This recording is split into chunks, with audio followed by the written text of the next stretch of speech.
In the Seven Woods. By William Butler Yeats. In the Seven Woods. I have heard the pigeons of the seven woods make their faint thunder, and the garden bees hum in the lime tree flowers, and put away the unavailing outcries and the old bitterness that empty the heart. I have forgot a while terror uprooted, and new commonness upon the throne and crying about the streets, and hanging its paper flowers from post to post. Because it is alone of all things happy, I am contented, for I know that quiet wanders laughing and eating her wild heart among pigeons and bees, while that great archer, who but awaits his hour to shoot, still hangs a cloudy quiver over Park Nally. August, 1902. How do you find this book? Any thoughts about the book or the author? Any suggestion for improvement? Please take a moment to share your thoughts in a comment. If you like it, share it with your friends who might enjoy it as well. Subscribe to keep in touch. Visit CompleteAudiobooks.com for more quality content. The Old Age of Queen Maeve. Maeve the Great Queen was pacing to and fro between the walls covered with beaten bronze, in her high house at Cruachan. The long hearth, flickering with ash and hazel, but half showed, where the tired horseboys lay upon the rushes, or on the benches underneath the walls, in comfortable sleep. All living slept. But that great queen, who more than half the night had paced from door to fire and fire to door, though now in her old age, in her young age, she had been beautiful in that old way. That's all but gone. For the proud heart is gone, and the fool heart of the counting house fears all but soft beauty and indolent desire. She could have called over the rim of the world whatever woman's lover had hit her fancy, and yet had been great-bodied and great-limbed, fashioned to be the mother of strong children. And she'd had lucky eyes and a high heart, and wisdom that caught fire like the dried flax at need, and made her beautiful and fierce, sudden and laughing. O unquiet heart! Why do you praise another, praising her as if there were no tale but your own tale, worth knitting to a measure of sweet sound? Have I not bid you tell of that great queen, who has been buried some 2,000 years? When night was at its deepest, a wild goose cried from the porter's lodge, and with long clamor shook the ale horns and shields upon their hooks. But the horseboys slept on, as though some power had filled the house with druid heaviness, and wondering who of the many changing city had come as in the old times to counsel her. Maeve walked, yet with slow footfall being old, to that small chamber by the outer gate. The porter slept although he sat upright, with still and stony limbs and open eyes. Maeve waited, and when that ear-piercing noise broke from his parted lips and broke again, she laid a hand on either of his shoulders, and shook him wide awake, and bid him say, who of the wandering many changing ones had troubled his sleep? But all he had to say was that, the air being heavy and the dogs more still than they had been for a good month, he had fallen asleep, and, though he had dreamed nothing, he could remember when he had had fine dreams. It was before the time of the Great War. Over the white-horned bull, and the brown bull, she turned away. He turned again to sleep. That no god troubled now, and, wondering what matters were afoot among the city, Maeve walked through that great hall, and with a sigh lifted the curtain of her sleeping room, remembering that she too had seemed divine to many thousand eyes, and to her own one that the generations had long waited. That work too difficult for mortal hands might be accomplished. Bunching the curtain up, she saw her husband Ailill sleeping there, and thought of days when he'd had a straight body, and of that famous Fergus, Nessa's husband, who had been the lover of her middle life. Suddenly Ailill spoke out of his sleep. And not with his own voice or a man's voice, but with the burning, live, unshaken voice of those that it may be can never age. He said, High Queen of Cruachan and Mag Ai, a king of the great plain would speak with you. And with glad voice Maeve answered him, What king of the far wandering shadows has come to me? As in the old days when they would come and go about my threshold to counsel and to help. The parted lips replied, I seek your help.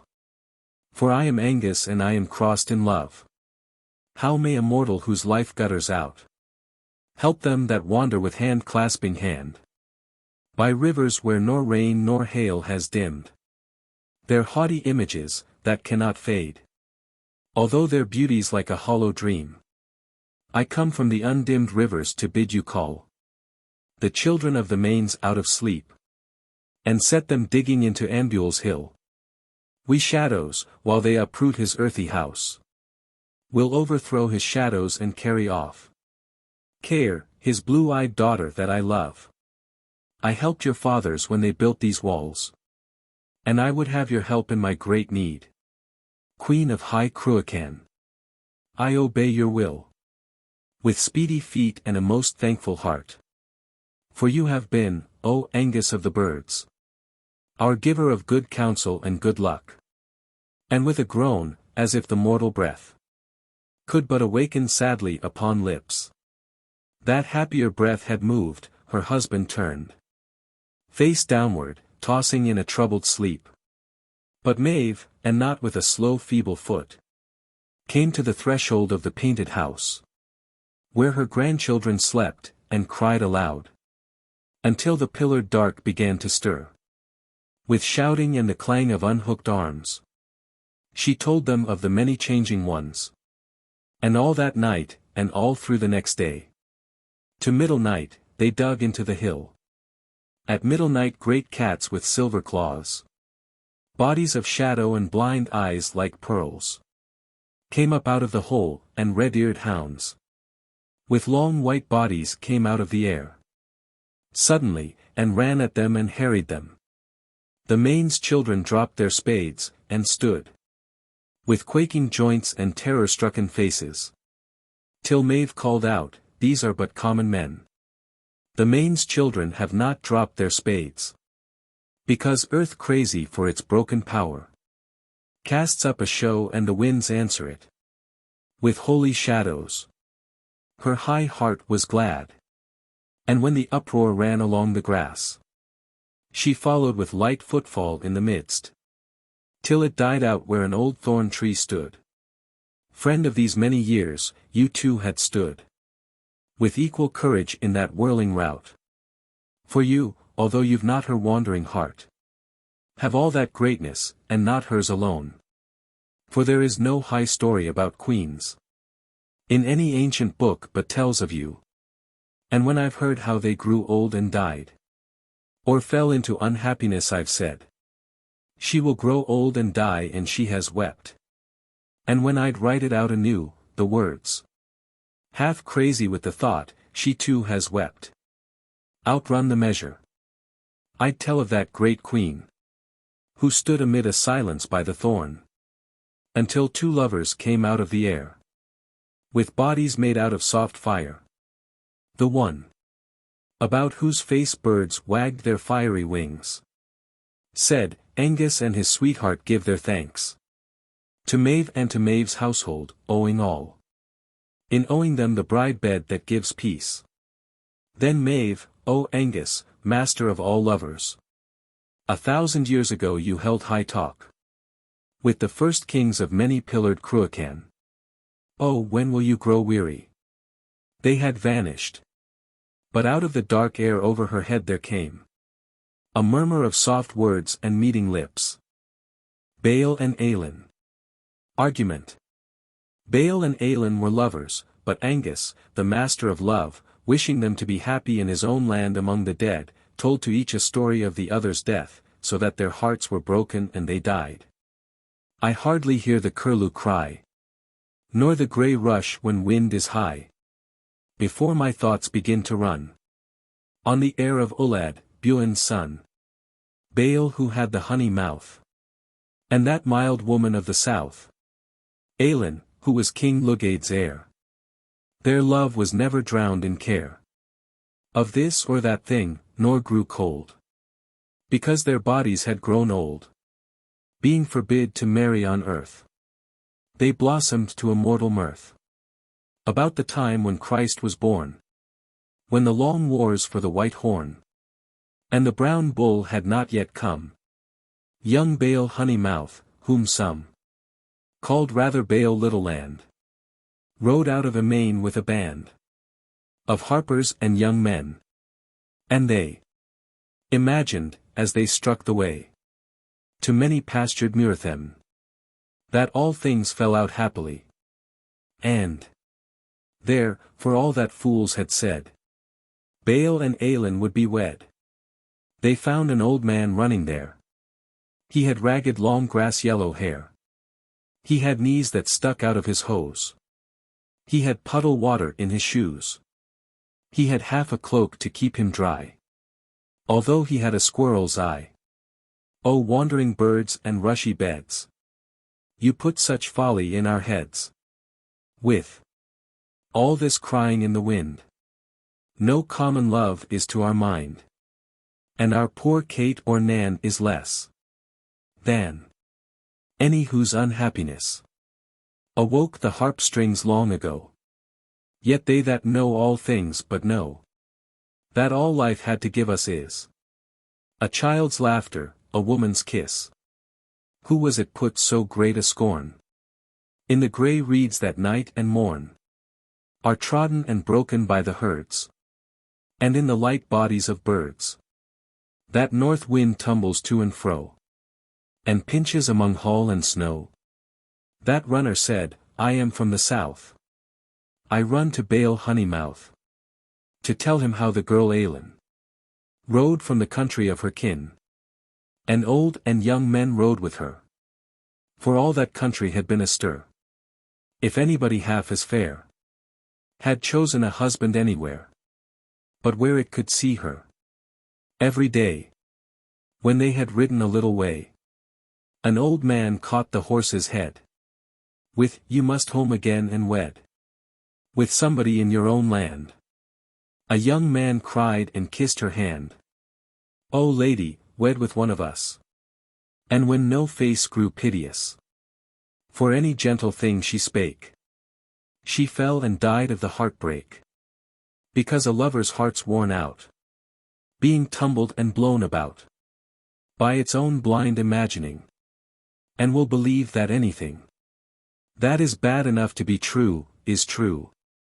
Baile's heart was broken in two, and he being laid upon green boughs, was carried to the goodly house, where the hound of Ullad sat before the brazen pillars of his door. His face bowed low to weep the end of the harper's daughter and her friend.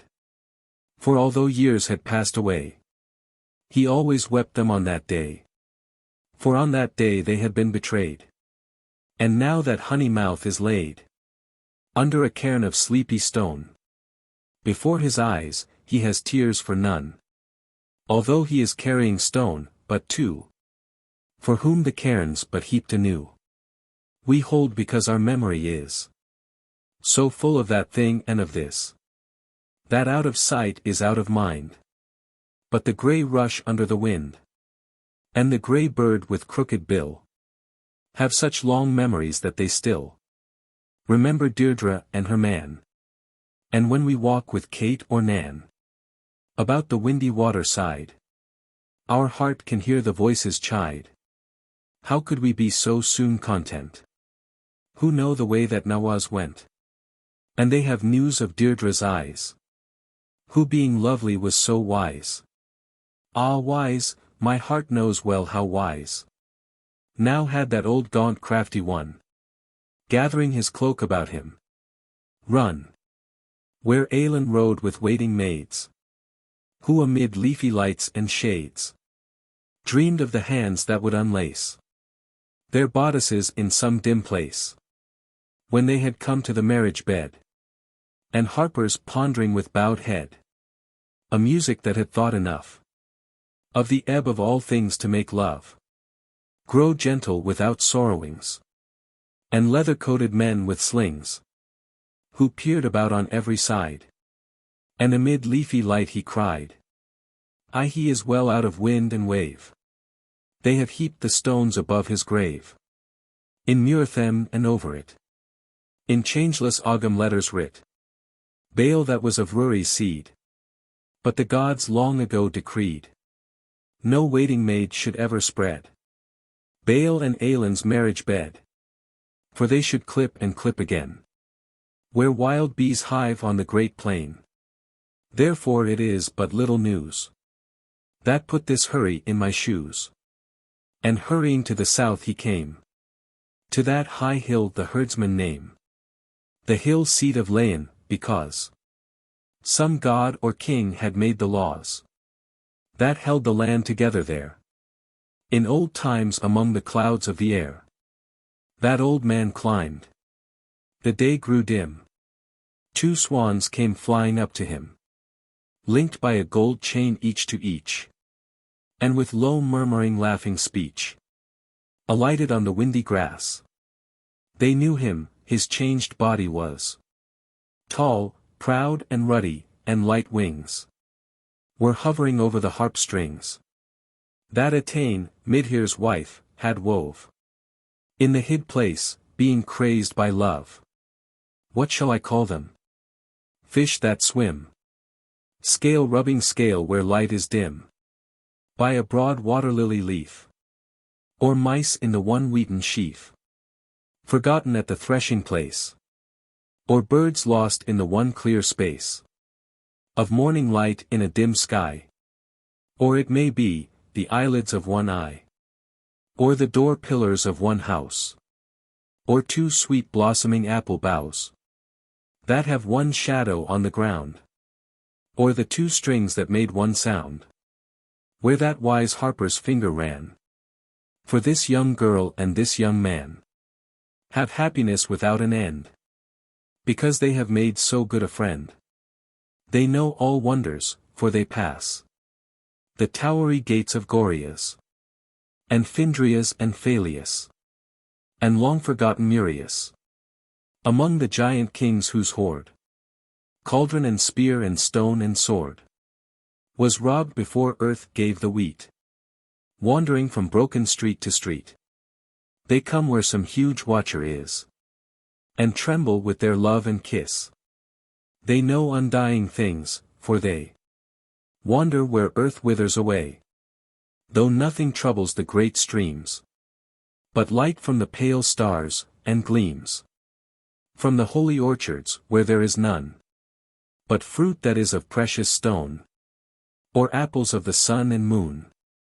What were our praise to them? They eat quiet's wild heart, like daily meat, who when night thickens are afloat on dappled skins in a glass boat, far out under a windless sky, while over them birds of Angus fly, and over the tiller and the prow, and waving white wings to and fro, awaken wanderings of light air, to stir their coverlet and their hair. And poets found, old writers say, a yew tree where his body lay, but a wild apple hid the grass, with its sweet blossom where hers was, and being in good heart, because a better time had come again, after the deaths of many men, and that long fighting at the ford, they wrote on tablets of thin board, made of the apple and the yew, all the love stories that they knew. Let rush and bird cry out their fill of the harper's daughter if they will. Beloved, I am not afraid of her. She is not wiser nor lovelier, and you are more high of heart than she, for all her wanderings over sea. But I'd have bird and rush forget those other 2, for never yet has lover lived but longed to wive, like them that are no more alive. The arrow. I thought of your beauty, and this arrow, made out of a wild thought, is in my marrow. There's no man may look upon her, no man. As when newly grown to be a woman. Blossom pale, she pulled down the pale blossom. At the moth hour and hid it in her bosom.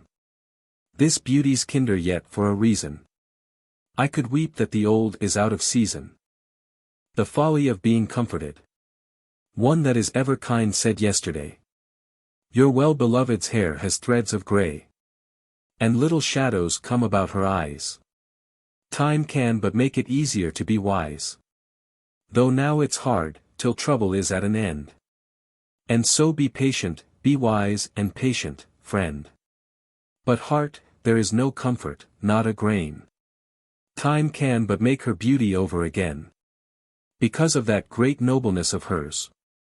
The fire that stirs, about her, when she stirs. Burns but more clearly. Oh, she had not these ways.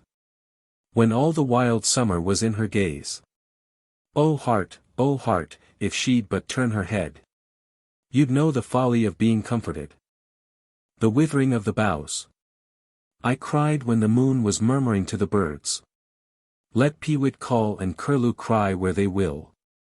I long for your merry and tender and pitiful words.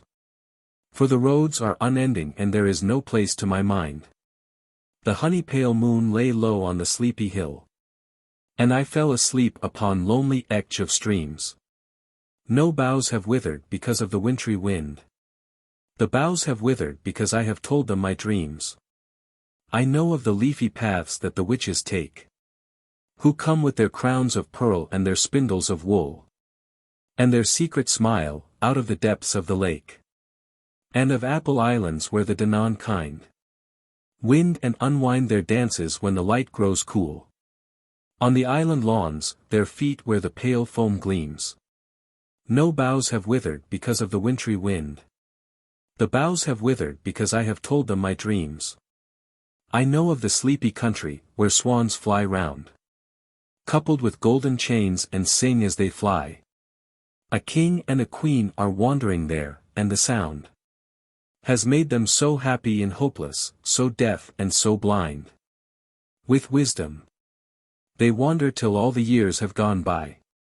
I know, and the curlew and peewit on edge of streams. No boughs have withered because of the wintry wind. The boughs have withered because I have told them my dreams. Adam's curse. We sat together at one summer's end. That beautiful mild woman your close friend. And you and I, and talked of poetry. I said, a line will take us hours maybe. Yet if it does not seem a moment's thought. Our stitching and unstitching has been naught. Better go down upon your marrow bones. And scrub a kitchen pavement, or break stones. Like an old pauper in all kinds of weather. For to articulate sweet sounds together. Is to work harder than all these and yet. Be thought an idler by the noisy set. Of bankers, schoolmasters, and clergymen. The martyrs call the world. That woman then. Murmured with her young voice, for whose mild sake. There's many a one shall find out all heartache. In finding that it's young and mild and low. There is one thing that all we women know. Although we never heard of it at school. That we must labor to be beautiful. I said, it's certain there is no fine thing. Since Adam's fall but needs much laboring. There have been lovers who thought love should be. So much compounded of high courtesy. That they would sigh and quote with learned looks. Precedents out of beautiful old books. Yet now it seems an idle trade enough. We sat grown quiet at the name of love. We saw the last embers of daylight die. And in the trembling blue-green of the sky. A moon. Worn as if it had been a shell. Washed by time's waters as they rose and fell. About the stars and broke in days and years. I had a thought for no one's but your ears. That you were beautiful and that I strove. To love you in the old highway of love. That it had all seemed happy, and yet we'd grown. As weary-hearted as that hollow moon. The Song of Red Hanrahan. The old brown thorn trees break in too high overcome men's strand. Under a bitter black wind that blows from the left hand. Our courage breaks like an old tree in a black wind and dies.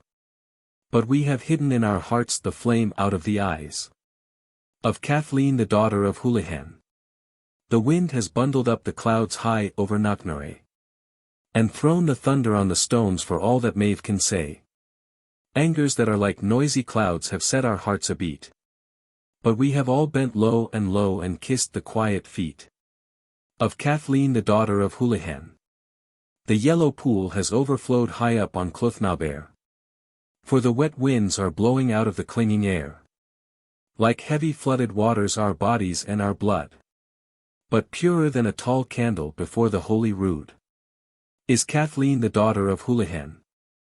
The old men admiring themselves in the water. I heard the old men say, everything alters. And one by one we drop away. They had hands like claws, and their knees were twisted like the old thorn trees by the waters. I heard the old men say, all that's beautiful drifts away like the waters under the moon.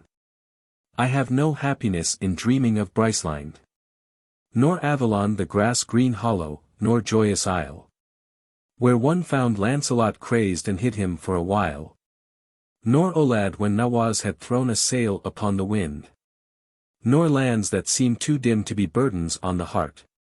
Land under wave, where out of the moon's light and the sun's 7 old sisters wind the threads of the long-lived ones. Land of the tower, where Angus has thrown the gates apart. And wood of wonders, where one kills an ox at dawn, to find it when night falls laid on a golden bier. Therein are many queens like Branwen, and Guinevere, and Niamh, and Laban, and Fand, who could change to an otter or fawn. And the wood woman whose love was changed to a blue-eyed hawk. And whether I go in my dreams by woodland, or dun, or shore, or on the unpeopled waves with kings to pull at the oar, I hear the harp string praise them or hear their mournful talk. Because of a story I heard under the thin horn of the third moon, that hung between the night and the day. To dream of women whose beauty was folded in dismay, even in an old story, is a burden not to be borne. The players ask for a blessing on the Psalteries and themselves. 3 voices together hurry to bless the hands that play, the mouths that speak, the notes and strings. O masters of the glittering town! Oh! Lay the shrilly trumpet down. Though drunken with the flags that sway over the ramparts and the towers, and with the waving of your wings. First voice. Maybe they linger by the way. One gathers up his purple gown. One leans and mutters by the wall. He dreads the weight of mortal hours. Second voice. Oh no, they hurry down, like plovers that have heard the call. Third voice. Oh, kinsman of the 3-in-1. Oh, kinsman bless the hands that play. The notes they waken shall live on, when all this heavy history's done. Our hands must ebb away. 3 voices together. The proud and careless notes live on, but bless our hands that ebb away. The rider from the north, from the play of the country of the young. There's many a strong farmer, whose heart would break in two, if he could see the townland that we are riding to. Boughs have their fruit and blossom at all times of the year. Rivers are running over with red beer and brown beer. An old man plays the bagpipes in a golden and silver wood. Queens, their eyes blue like the ice, are dancing in a crowd. The little fox he murmured, oh, what is the world's bane? The sun was laughing sweetly. The moon plucked at my rein. But the little red fox murmured, oh, do not pluck at his rein. He is riding to the townland. That is the world's bane. When their hearts are so high that they would come to blows, they unhook their heavy swords, From golden and silver boughs. But all that are killed in battle awaken to life again. It is lucky that their story is not known among men. For oh, the strong farmers that would let the spade lie. For their hearts would be like a cup that somebody had drunk dry. The little fox he murmured. Oh, what is the world's bane? The sun was laughing sweetly. The moon plucked at my rein. But the little red fox murmured. Oh, do not pluck at his rein. He is riding to the townland. That is the world's bane. Michael will unhook his trumpet from a bough overhead and blow a little noise. When the supper has been spread, Gabriel will come from the water with a fish tail and talk of wonders that have happened on wet roads where men walk, and lift up an old horn of hammered silver, and drink till he has fallen asleep upon the starry brink. The little fox he murmured. Oh, what is the world's bane? The sun was laughing sweetly. The moon plucked at my rein. But the little red fox murmured. Oh, do not pluck at his rein. He is riding to the townland. That is the world's bane. Comment by Yeats. I made some of these poems walking about among the 7 woods, before the big wind of 1903 blew down so many trees, and troubled the wild creatures, and changed the look of things. And I thought out there a good part of the play which follows. The first shape of it came to me in a dream, but it changed much in the making, foreshadowing, it may be, a change that may bring a less dream-burdened will into my verses. I never rewrote anything so many times, for at first I could not make these wills that stream into mere life poetical. But now I hope to do easily much more of the kind, and that our new Irish players will find the buskin and the sock. On Bale's Strand, a play. The persons of the play. Cuchulainn, the king of Muirthemne. Concobar, the high king of Ullid. Dare, a king. Fintan, a blind man. Barak, a fool. A young man. Young kings and old kings. Scene, a great hall by the sea close to Dundalgan. There are 2 great chairs on either side of the hall, each raised a little from the ground, and on the back of the one chair is carved and painted a woman with a fish's tail, and on the back of the other a hound. There are smaller chairs and benches raised in tiers round the walls.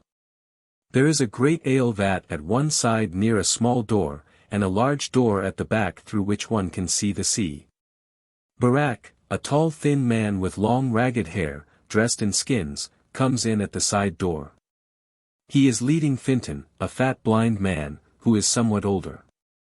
Barak. I will shut the door, for this wind out of the sea gets into my bones, and if I leave but an inch for the wind there is one like a flake of sea frost that might come into the house. Fintan. What is his name, fool? Barak. It's a woman from among the riders of the Sidhe. It's Bone herself from the river. She has left the Dagda's bed, and gone through the salt of the sea and up here to the strand of Baile, and all for love of me. Let her keep her husband's bed, for she'll have none of me. Nobody knows how lecherous these goddesses are. I see her in every kind of shape, but oftener than not she's in the wind and cries, "Give a kiss and put your arms about me." But no, she'll have no more of me. Yesterday when I put out my lips to kiss her, there was nothing there but the wind.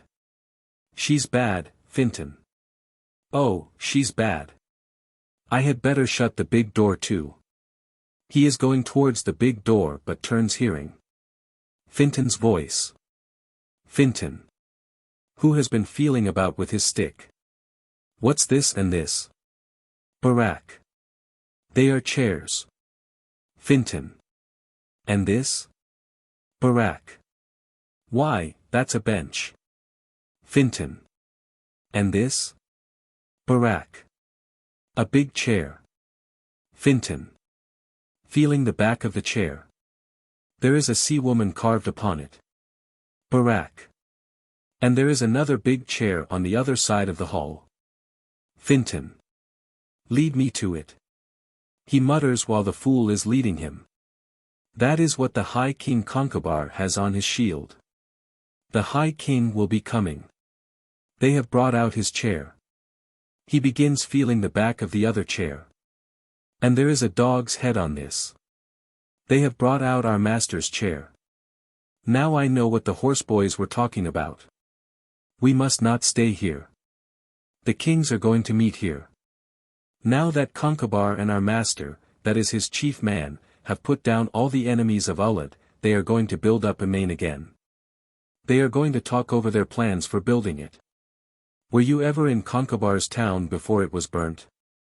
Oh, he is a great king, for though Emain was burnt down, every war had made him richer. He has gold and silver dishes, and chessboards and candlesticks made of precious stones. Fool, have they taken the top from the ale vat? Barak. They have. Fintan. Then bring me a horn of ale quickly, for the kings will be here in a minute. Now I can listen. Tell me what you saw this morning. Barak. About the young man and the fighting? Fintan. Yes. Barak. And after that we can go and eat the fowl, for I am hungry. Fintan. Time enough, time enough. You're in as great a hurry as when you brought me to Ain's seat, where the mad dogs gather when the moon's at the full. Go on with your story. Barak.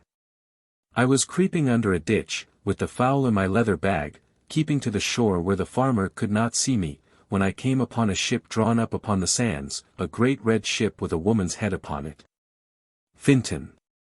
A ship out of Aoife's country. They have all a woman's head on the bow. Barak. There was a young man with a pale face and red hair standing beside it. Some of our people came up whose turn it was to guard the shore. I heard them ask the young man his name. He said he was under bonds not to tell it. Then words came between them, and they fought, and the young man killed half of them, and the others ran away. Fintan. It matters nothing to us, but he has come at last. Barak. Who has come? Fintan. I know who that young man is. There is not another like him in the world. I saw him when I had my eyesight. Barak. You saw him? Fintan. I used to be in Aoife's country when I had my eyesight. Barak. That was before you went on shipboard and were blinded for putting a curse on the wind. Fintan. Queen Aoife had a son that was red-haired and pale-faced like herself, and everyone said that he would kill Cuchulainn some day, but I would not have that spoken of. Barak. Nobody could do that. Who was his father? Fintan. Nobody but Aoife knew that, not even he himself. Barak. Not even he himself. Was Aoife a goddess and lecherous? Fintan. I overheard her telling that she never had but one lover, and that he was the only man who overcame her in battle. There were some who thought him one of the riders of the city, because the child was great of limb and strong beyond others. The child was begotten over the mountains, but come nearer and I will tell you something. Barak. You have thought something? Fintan. When I hear the young girls talking about the color of Cuchulainn's eyes, and how they have 7 colors, I have thought about it. That young man has Aoife's face and hair, but he has Cuchulainn's eyes. Barak. How can he have Cuchulainn's eyes? Fintan. He is Cuchulainn's son. Barak. And his mother has sent him hither to fight his father. Fintan. It is all quite plain. Cuchulainn went into Aoife's country when he was a young man that he might learn skill in arms, and there he became Aoife's lover. Barak. And now she hates him because he went away, and has sent the son to kill the father. I knew she was a goddess. Fintan. And she never told him who his father was, that he might do it. I have thought it all out, fool. I know a great many things because I listen when nobody is noticing and I keep my wits awake. What ails you now? Barak. I have remembered that I am hungry. Fintan. Well, Forget it again, and I will tell you about Aoife's country. It is full of wonders. There are a great many queens there who can change themselves into wolves and into swine and into white hares, and when they are in their own shapes they are stronger than almost any man. And there are young men there who have cat's eyes, and if a bird chirp or a mouse squeak they cannot keep them shut even though it is bedtime and they sleepy. And listen, for this is a great wonder, a very great wonder, there is a long narrow bridge, and when anybody goes to cross it, that the queens do not like, it flies up as this bench would if you were to sit on the end of it. Everybody who goes there to learn skill in arms has to cross it. It was in that country too that Cuchulainn got his spear made out of dragon bones. There were 2 dragons fighting in the foam of the sea, and their grandam was the moon, and 6 queens came along the shore. Barak. I won't listen to your story. Fintan. It is a very wonderful story. Wait till you hear what the 6 queens did. Their right hands were all made of silver. Barak. No, I will have my dinner first. You have eaten the fowl I left in front of the fire. The last time you sent me to steal something you made me forget all about it till you had eaten it up. Fintan. No, there is plenty for us both. Barak. Come with me where it is. Fintan. Who is being led towards the door at the back by Barak. Oh, it is all right, it is in a safe place. Barak. It is a fine fowl. It was the biggest in the yard. Fintan. It had a good smell, but I hope that the wild dogs have not smelt it. Voices are heard outside the door at the side. Here is our master. Let us stay and talk with him. Perhaps Cuchulainn will give you a new cap with a feather. He told me that he would give you a new cap with a feather with an eye that looks at you, a peacock's feather. Barak. No, no. He begins pulling Fintan towards the door. Fintan. If you do not get it now, you may never get it, for the young man may kill him. Barak. No, no, I am hungry. What a head you have, blind man. Who but you would have remembered that the henwife slept for a little at noon every day? Fintan. Who is being led along very slowly and unwillingly. Yes, I have a good head. The fowl should be done just right, but one never knows when a wild dog may come out of the woods. They go out through the big door at the back. As they go out, Cuchulainn and certain young kings come in at the side door. Cuchulainn, though still young, is a good deal older than the others. They are all very gaily dressed, and have their hair fastened with balls of gold. The young men crowd about Cuchulainn with wondering attention. First young king. You have hurled that stone beyond our utmost mark. Time after time, but yet you are not weary. Second young king. He has slept on the bare ground of Fuad's hill. This week past, waiting for the bulls and the deer. Cuchulainn. Well, why should I be weary? First young king. It is certain. His father was the god who wields the sun. And not King Swaltam. Third young king. To a young king who is beside him. He came in the dawn. And folded Dectera in a sudden fire. Fourth young king. And yet the mother's half might well grow weary. And it knew come from labors over sea. Third young king. He has been on islands walled about with silver. And fought with giants. They gather about the ale vat and begin to drink. Cuchulainn. Who was it that went out? Third young king. As we came in. Cuchulainn. Yes. Third young king. Barak and blind Fintan. Cuchulainn. They always flock together. The blind man has need of the fool's eyesight and strong body, while the poor fool has need of the other's wit. And night and day is up to his cars in mischief. That the blind man imagines. There's no hen yard, but clucks and cackles when he passes by. As if he'd been a fox. If I'd that ball, That's in your hair and the big stone again. I'd keep them tossing, though the one is heavy. And the other light in the hand. A trick I learnt. When I was learning arms in Aoife's country.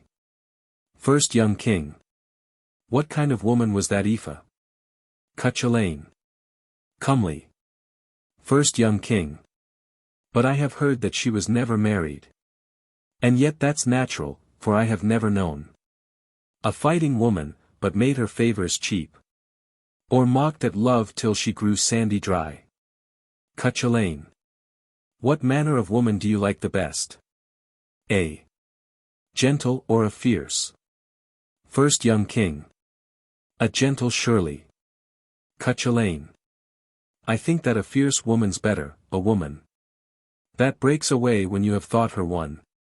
For I'd be fed and hungry at one time. I think that all deep passion is but a kiss. In the mid-battle, and a difficult peace.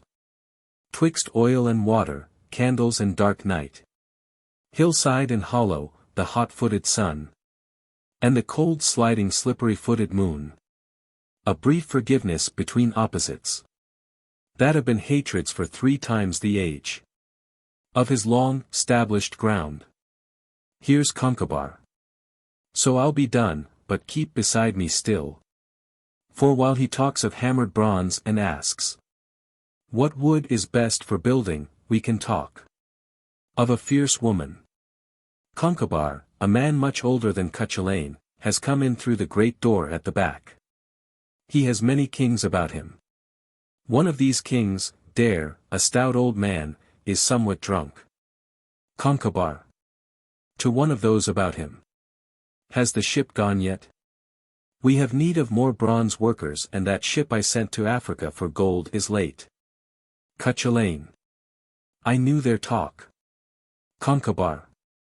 Seeing Cuchulainn. You are before us, king.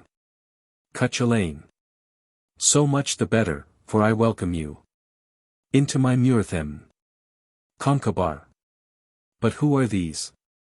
The odor from their garments when they stir is like a wind out of an apple garden.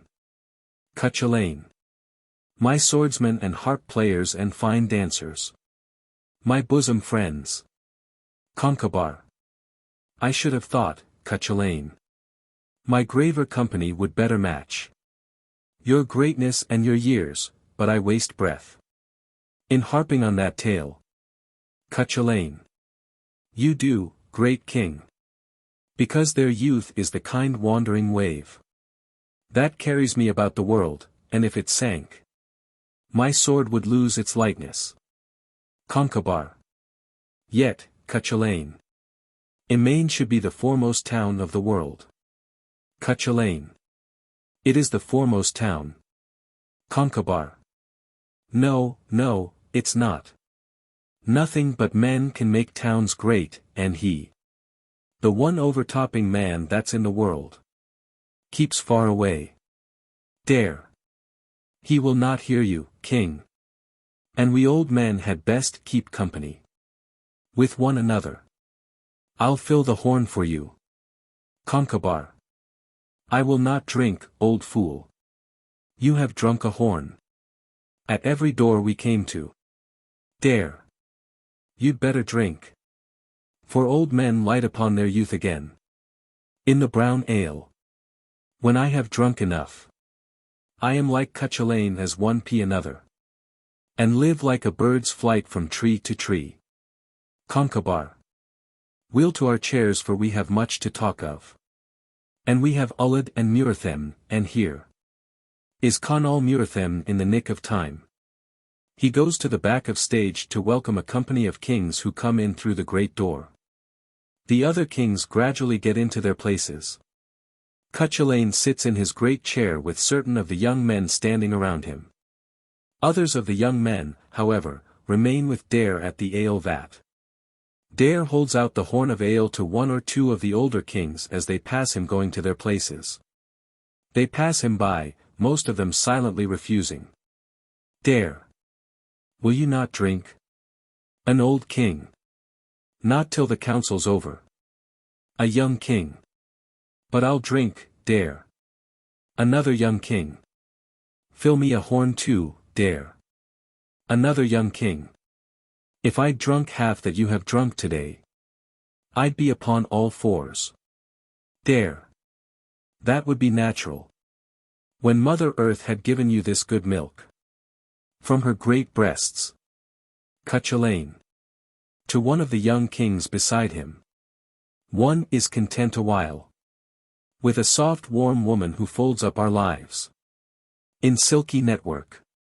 Then, one knows not why, but one's away after a flinty heart. The young king. How long can the net keep us? Cuchulainn. All our lives. If there are children, and a dozen moons. If there are none. Because a growing child has so much need of watching it can make a passion that's as changeable as the sea.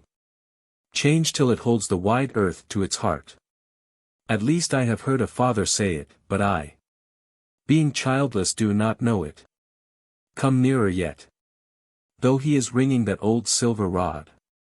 We'll have our own talk out. They cannot hear us. Concobar, who is now seated in his great chair, opposite Cuchulainn, beats upon the pillar of the house that is nearest to him with a rod of silver, till the kings have become silent. Cuchulainn alone continues to talk in a low voice to those about him, but not so loud as to disturb the silence. Concobar rises and speaks standing. Concobar. I have called you hither, kings of Ulled, and kings of Muirthemne and Conall Muirthemne, and tributary kings, for now there is peace. It's time to build up a main that was burned at the outsetting of these wars. For we, being the foremost men, should have high chairs, and be much stared at and wondered at, and speak out of more laughing overflowing hearts than common men.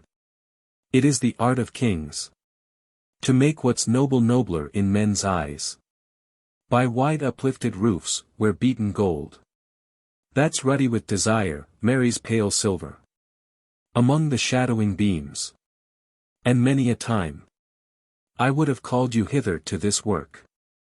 But always, when I'd all but summoned you, some war or some rebellion would break out.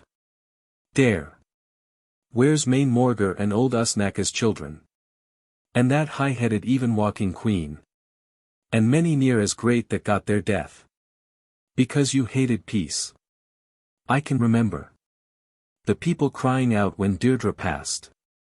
And Main Morgar had a cold grey eye. Well, well, I'll throw this heel tap on the ground. For it may be they are thirsty. A king. Be silent, fool. Another king. Be silent, dare. Concobar. Let him speak his mind. I have no need to be afraid of ghosts. For I have made but necessary wars. I warred to strengthen a main, or because when wars are out they marry and beget, and have their generations like mankind. And there's no help for it.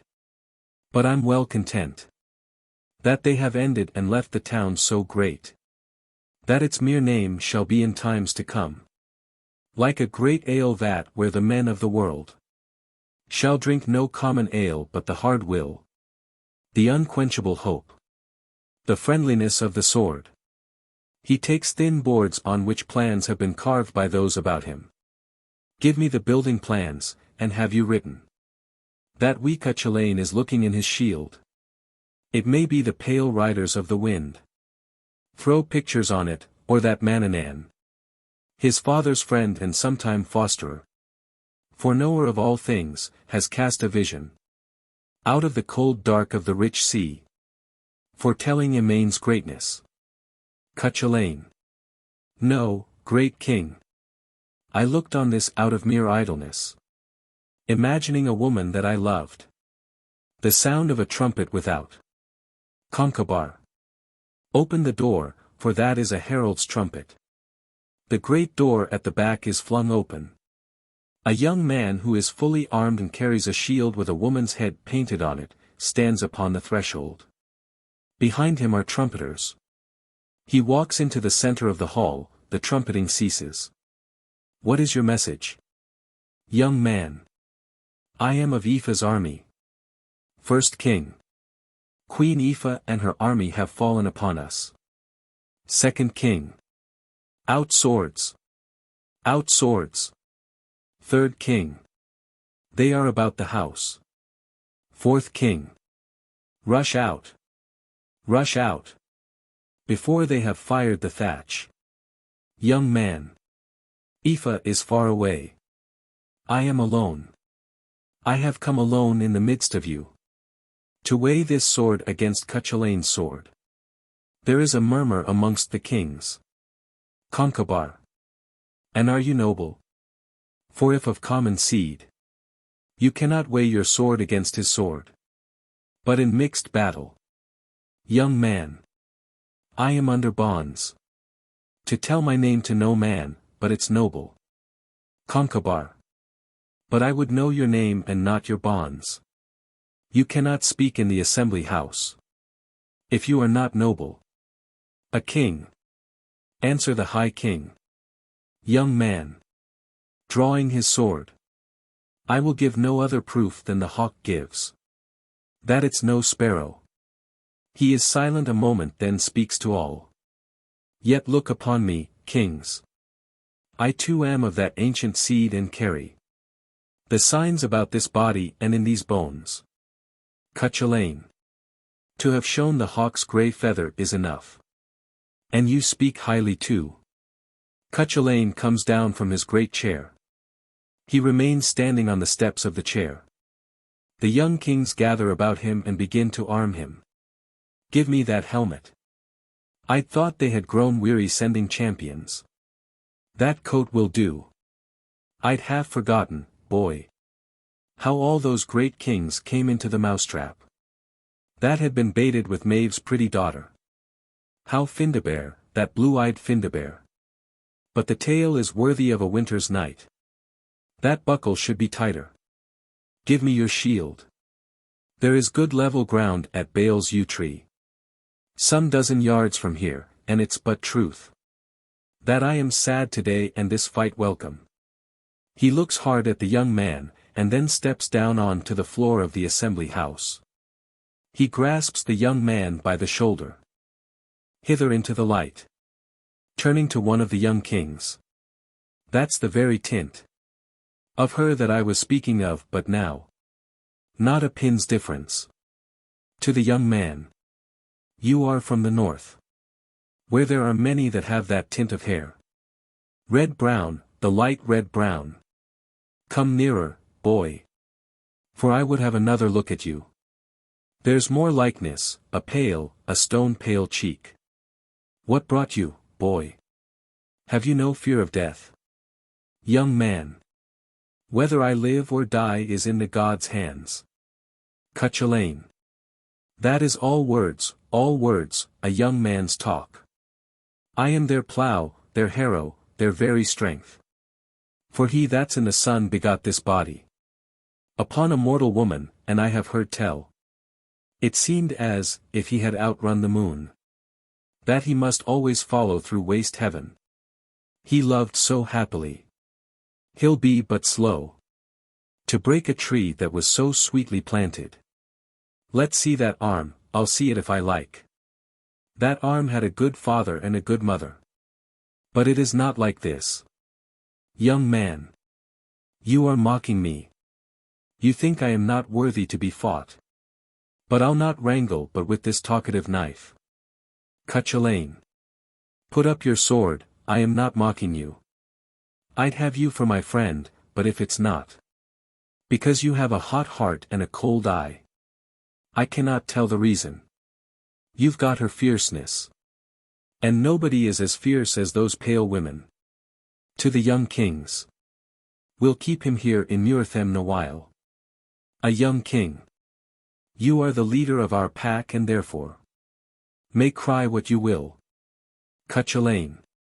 You'll stop with us. And we will hunt the deer and the wild bulls. And, when we have grown weary, light our fires. In sandy places where the wool-white foam is murmuring and breaking.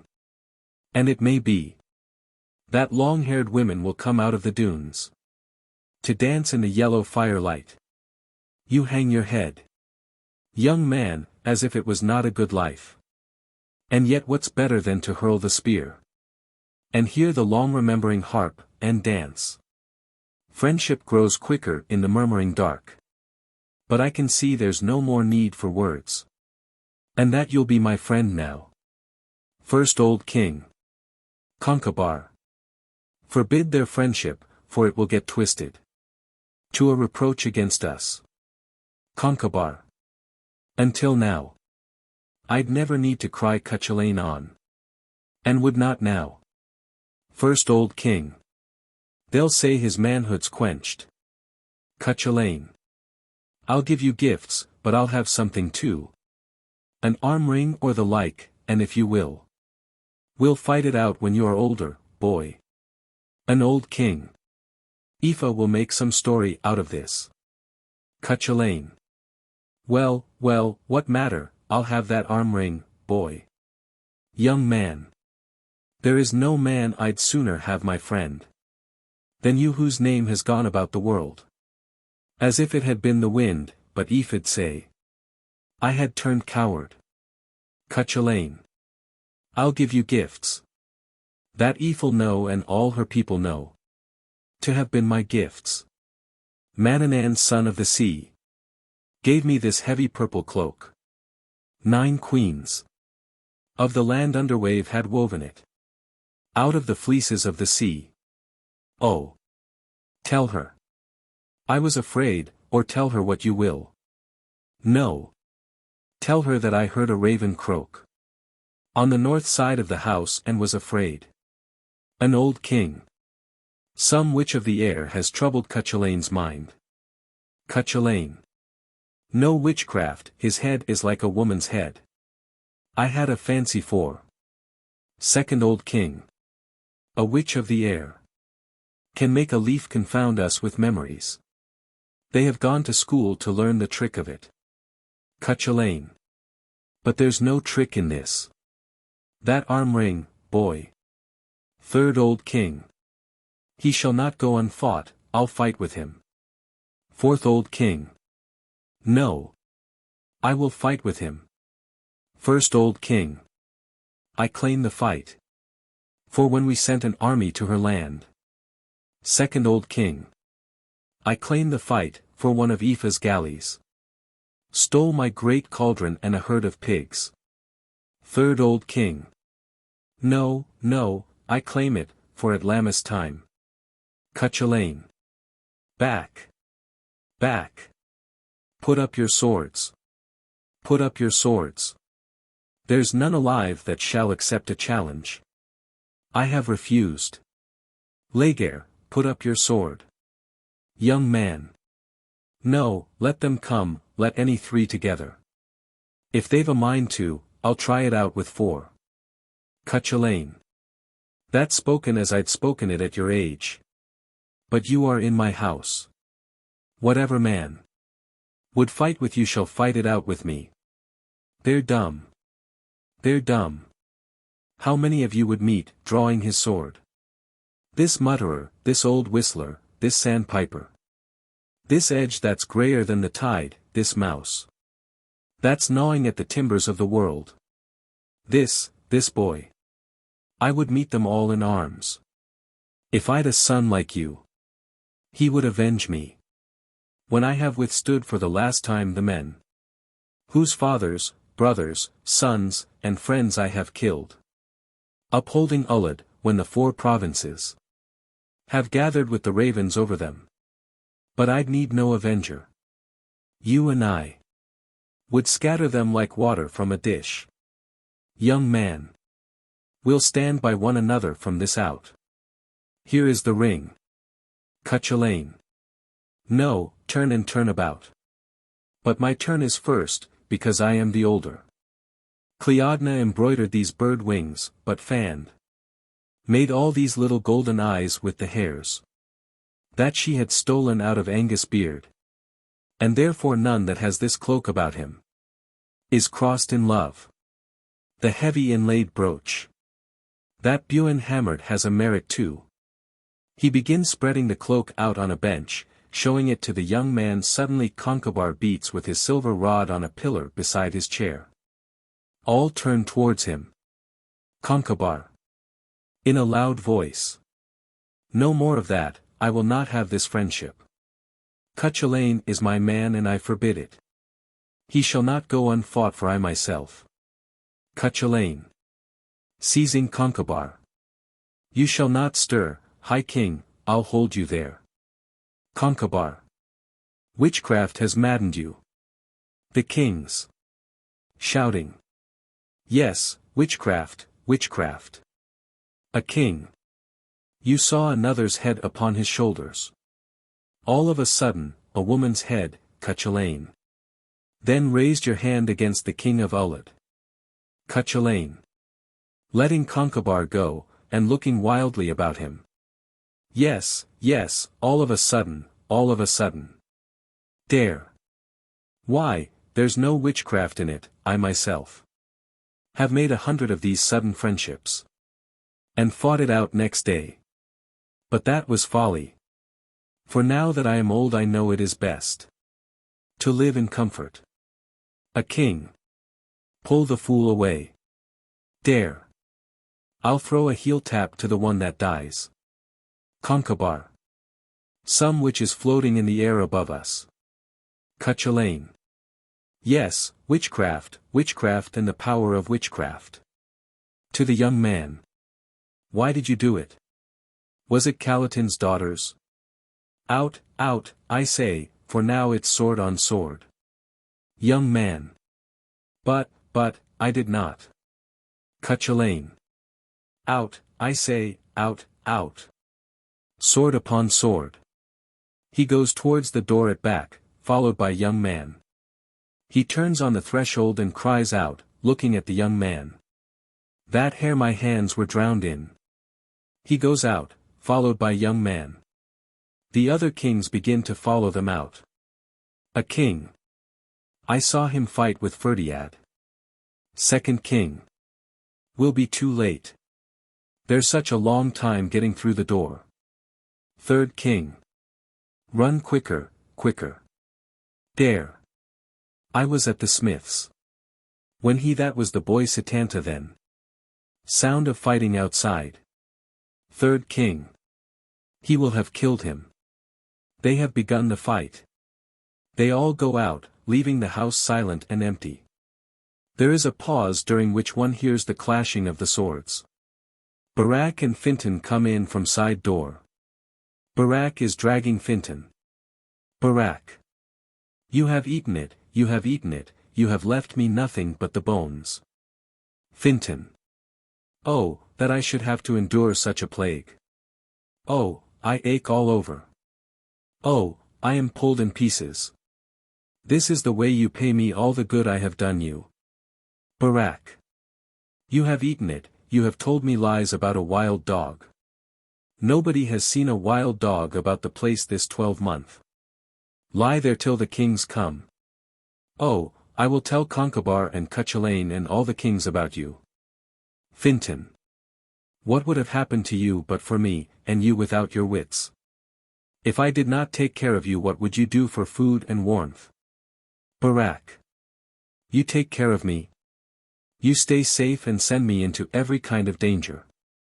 You sent me down the cliff for gulls' eggs while you warmed your blind eyes in the sun. And then you ate all that were good for food. You left me the eggs that were neither egg nor bird. The blind man tries to rise. Barak makes him lie down again. Keep quiet now till I shut the door. There is some noise outside.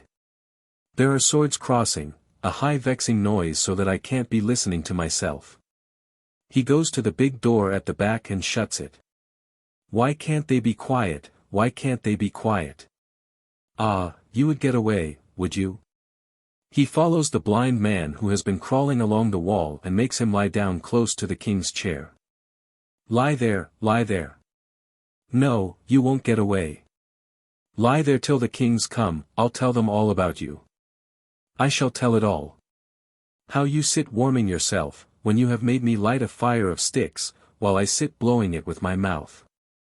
Do you not always make me take the windy side of the bush when it blows and the rainy side when it rains?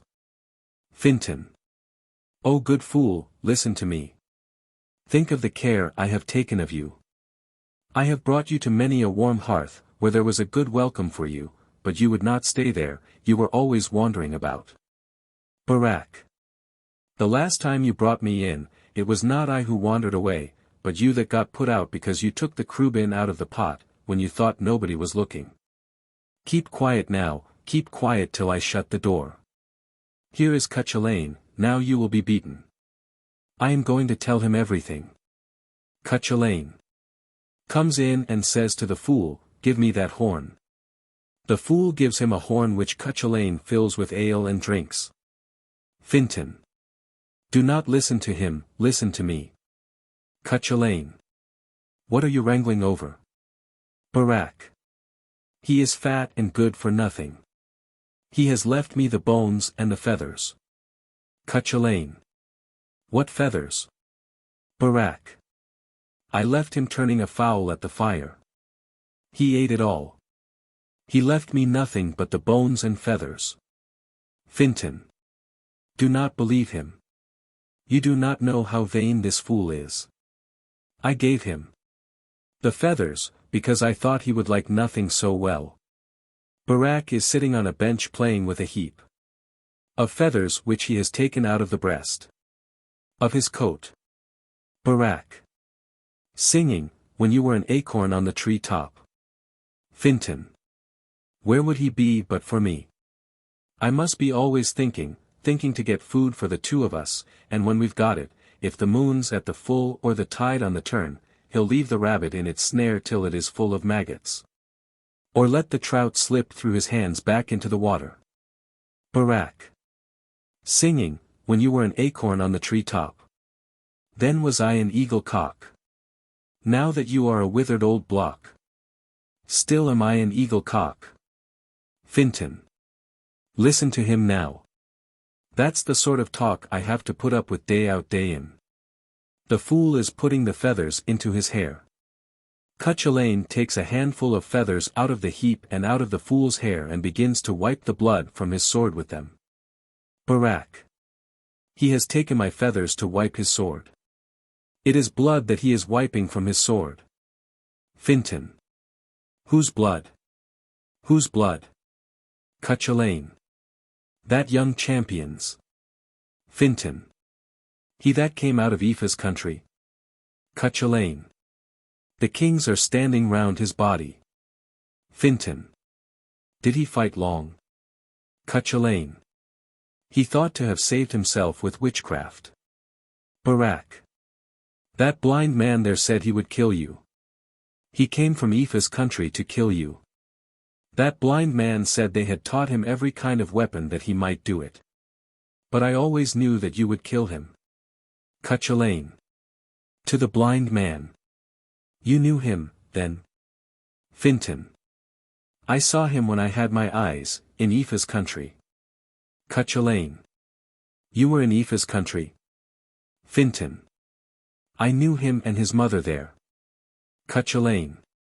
He was about to speak of her when he died. Fintan. He was a queen's son.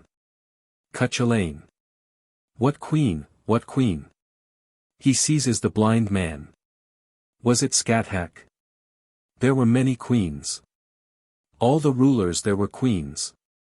Fintan. No, not Scathach. Cuchulainn. It was Wathach then. Speak, speak. Fintan. I cannot speak, you are clutching me too tightly. Cuchulainn lets him go. I cannot remember who it was. I am not certain. It was some queen. Barak. He said a while ago that the young man was Aoife's son. Cuchulainn. She. No, no, she had no son when I was there. Barak. That blind man there said that she owned him for her son. Cuchulainn. I had rather he had been some other woman's son. What father had he? A soldier out of Alba? She was an amorous woman, a proud pale amorous woman. Fintan. None knew whose son he was. Cuchulainn. None knew. Did you know, old listener at doors? Fintan. No, no, I knew nothing. Barak. He said a while ago that he heard Aoife boast that she'd never but the one lover, and he the only man that had overcome her in battle. A pause. Fintan. Somebody is trembling. Why are you trembling, fool? The bench is shaking, why are you trembling? Is Cuchulainn going to hurt us? It was not I who told you, Cuchulainn. Barak. It is Cuchulainn who is trembling. He is shaking the bench with his knees. Cuchulainn. He was my son, and I have killed my son. A pause. 'Twas they that did it, the pale windy people. Where? My sword against the thunder. But no, for they have always been my friends. And though they love to blow a smoking coal, till it's all flame, the wars they blow aflame are full of glory, and heart-uplifting pride. And not like this, the wars they love awaken old fingers and the sleepy strings of harps. Who did it then? Are you afraid? Speak out. For I have put you under my protection, and will reward you well. Dub thatched the chaffer. He had an old grudge. No, for he is with Maeve. Laegaire did it. Why do you not speak? What is this house? A pause. Now I remember all. Fintan. He will kill us. Oh, I am afraid. Cuchulainn. Who is before Concobar's chair? 'Twas you who did it, you who sat up there. With that old branch of silver, like a magpie. Nursing a stolen spoon. Magpie. A maggot that is eating up the earth. Begins hacking at the chair with his sword. No, but a magpie, for he's flown away. Where did he fly to? Fintan. He is outside the door. Cuchulainn. Outside the door. Fintan. He is under Baal's yew tree. Cuchulainn. Concobar, the sword into your heart. He goes out. A pause. The fool goes to the great door at back and looks out after him. Barak. He is going up to King Concobar. They are all under the tree. No, he is standing still. There is a great wave going to break and he is looking at it. Ah! Now he is running down to the sea, but he is holding up his sword as if he were going into a fight. A pause. Well struck. Fintan. What is he doing now? Barak. Oh! He is fighting the waves. Fintan. He sees King Concobar's crown on every one of them. Barak. There, he has struck at a big one. He has struck the crown off it, he has made the foam fly. There again another big one. Shouting without. Fintan. Where are the kings? What are the kings doing? Barak. They are shouting and running down to the shore, and the people are running out of the houses, they are all running. Fintan. You say they are running out of the houses, there will be nobody left in the houses. Listen, fool. Barak. There, he is down. He is up again. He is going out into the deep water. Fintan. Come here, fool, come here, I say. Barak. Coming towards him but looking backward towards the door. What is it? Fintan. There will be nobody in the houses. Come this way, come quickly, the ovens will be full, we will put our hands into the ovens. They go out.